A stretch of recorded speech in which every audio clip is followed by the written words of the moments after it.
Well, what a truly historic transition it will be from the old parliament to the new parliament. The old parliament has seen many poetic barbs, wars, war of words, and also many friendships forged as well in the old parliament. Many historic decisions have been taken that have shaped the politics of this nation. Akhilesh Sharma sends us this report from a very interesting vantage point, talking about the old parliament and our transition to the new parliament. Take a look.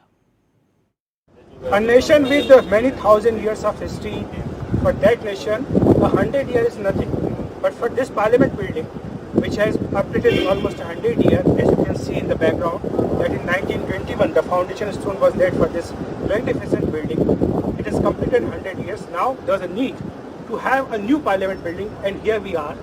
We are sitting right here at the old parliament building, and on the left hand side you can see the majestic new parliament building, which has already been inaugurated by the Prime Minister a few months ago. But from tomorrow onwards, all the MPs will be sitting here and the parliamentary business will be conducted at this new parliament building. So the question is, what will happen to the old parliament building, which has witnessed India's history in the past 100 years or so? We have seen how the struggle for the independence was there, and also India's independence, which was witnessed by this building in 1947. Of course, by Prime Minister Jawaharlal Nehru, this Tryst with Destiny speech, which was a historical speech, was made here.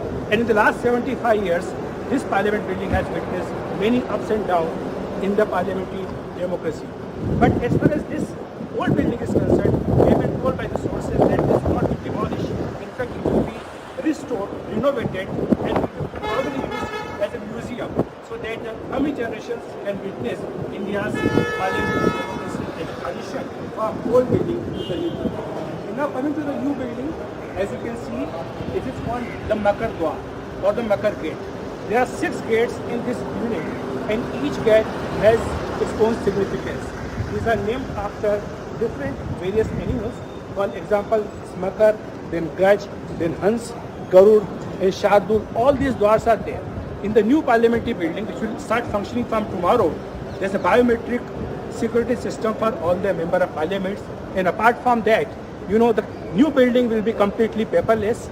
There will be display before the MPs, and they will not be given any paper or document.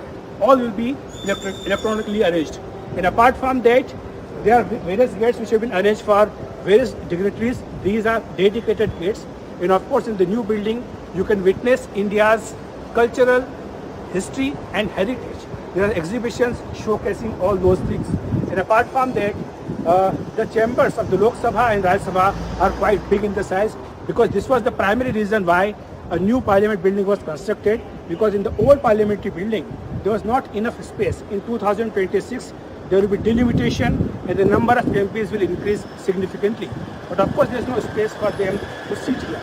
The old building was dilapidated. There was a lot of leakages during the rainy season, and apart from there were some security hazards also. That's why there was a need to have a new parliamentary building, and that's why we have now a new parliament building which will start functioning from tomorrow. And of course, in the coming years, when the number of MPs increase significantly, the new houses, the new chambers will have sufficient space to sit all of them together. So this is why this new parliament building has been created. And as you can see, it's quite majestic. It was inaugurated by Prime Minister a few months ago, and it will start working from tomorrow onwards. In this special session of 5 days, we have witnessed that how India's parliamentary democracy has evolved in the last 75 years. There's a discussion going on, and apart from that, tomorrow MPs from Lok Sabha and Rajya Sabha will meet at the central hall of the old parliamentary building, and they will discuss how to make India a developed nation by 2047.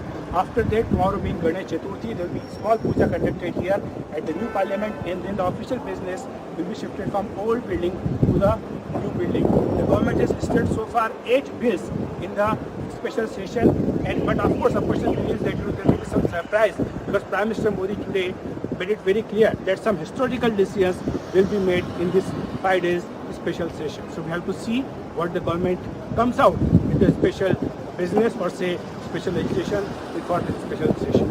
In Parliament building, Akhilesh Sharma for NDTV. And well, a big question now is what will really happen to the old parliament? Well, the government says it will continue to stand in all its magnificence. Take a look at this report.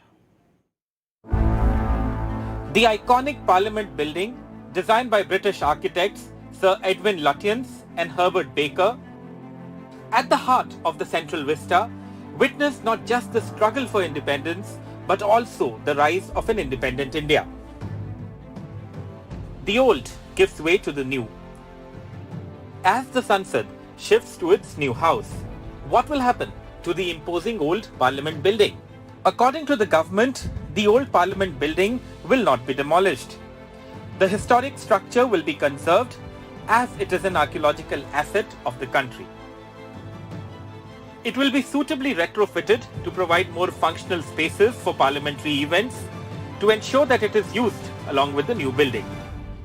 In March 2021, the then Union Housing and Urban Affairs Minister Hardeep Singh Puri had told the Rajya Sabha the existing structure would have to be repaired and made available for alternative use. The National Archives will be shifted to the building of the new Parliament for heritage-sensitive restoration for future use. This will further help the old Parliament building with more space. There have also been suggestions that a part of the old building could be converted into a museum. If and once it is opened as a museum, visitors may actually sit in the Lok Sabha chamber and immerse themselves in the history and symbolism of independent India's journey. Bureau Report, NDTV. And well, the new parliament is also a bid to showcase new India, to showcase Bharat to the world. Of course, built at a staggering cost of over 800 crore rupees. The new parliament has many convention centers, many conference rooms. It also has many modern advanced features as well. And it's a perfect blend of Indian tradition and modern technology. Well, it also has an increased capacity and many features that the government says really talks about new India and our modern spirit. Take a look at this report to understand what really are the features of the new parliament. India's new parliament. A perfect blend of tradition and latest technology. Tablets and iPads will become a norm in the new parliament building. All records, such as the proceedings of the House, questions and other business have been digitized. Modern offices with digital language interpretation and programmable microphones to make voting easier. Graphical interfaces, biometrics and smart displays. Committee rooms with cutting-edge audio and visual systems to achieve maximum efficiency. These are some of the technological cum environmental friendly aspects of India's new Sansad. The new building has a constitution hall documenting India's democratic heritage. Remember the 16-foot tall bronze statue of Mahatma Gandhi, which has been the site of numerous protests? This will remain on the lawn between the old and the new buildings. Green construction technique has been used in the new building to reduce electricity consumption by 30% compared to the old one. Rainwater harvesting and water recycling systems have been included. As per building codes, since Delhi is in seismic zone 5, the building is primed to be earthquake safe. The architecture has elements that celebrate Indian culture. The Lok Sabha is based on a peacock theme, that is, the national bird of India, while the Rajya Sabha is shaped like a lotus, the national flower. The building features an open courtyard with a banyan tree, the national tree of India. For the interior and exterior of the building, construction materials have been brought in from across India, such as sandstone from Dholpur and granite from Jaisalmer in Rajasthan. The wood used in the decor is from Nagpur. Bhadoi weavers from Uttar Pradesh have made the traditional hand-knotted carpets for the building. In New Delhi, this is Maria Shakil for NDTV.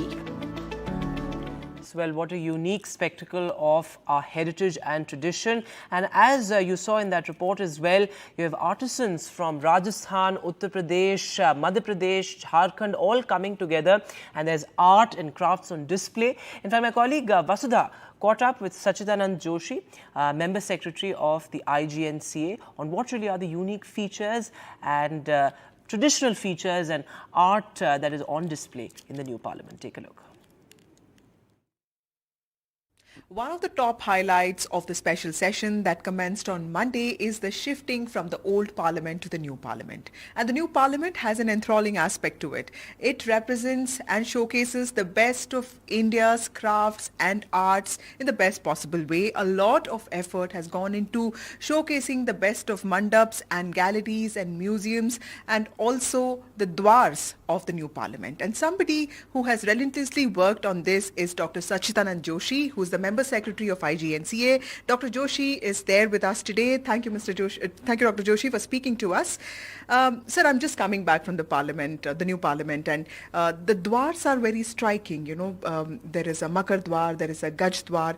Tell us, what is the significance of using animals in the dwars, and what are these mandaps that the parliament has? You see, the building design is such that there are 3 ceremonial entrances and 3 public entrances.